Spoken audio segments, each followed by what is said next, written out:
Et on retrouve depuis le Grotemarkt, la Grand Place à Anvers, notre confrère de la RTBF, la télévision belge, Thibaut Balthazar. Bonsoir. Est-ce qu'on peut parler de reconfinement social en Belgique ? C'est en tout cas la formule utilisée par l'un des épidémiologistes belges les plus renommés. Désormais, chaque Belge ne peut donc plus fréquenter que 5 personnes différentes hors de son cadre familial. Cette mesure restrictive, c'est la solution trouvée par le gouvernement belge pour éviter un reconfinement total et rapide que nous avons connu ici pendant presque 2 mois. Depuis une quinzaine de jours, les cas de coronavirus sont en nette augmentation.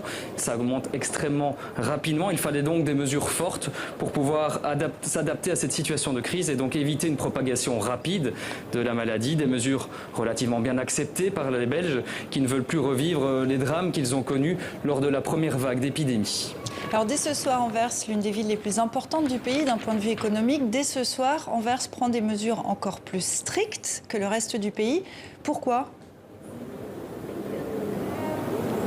Il faut savoir que le gouvernement belge a laissé une certaine autonomie au niveau local. Chaque ville, chaque province a donc la possibilité de prendre des mesures encore plus strictes que celles prises par le gouvernement national. Anvers possède la moitié des cas recensés de coronavirus positifs dans notre pays. Il était donc logique qu'elle prenne des mesures plus strictes pour éviter une propagation rapide dans l'ensemble de notre pays. Voilà pourquoi. Alors pourquoi Anvers a-t-elle été plus touchée que les autres ? Eh bien, le gouverneur évoque des fêtes de jeunes. Un sociologue parle de réunions de familles intergénérationnelles. Finalement, des hypothèses qui, si elles sont confirmées, permettraient aux autorités d'agir de manière plus ciblée. Merci Frédéric. Merci.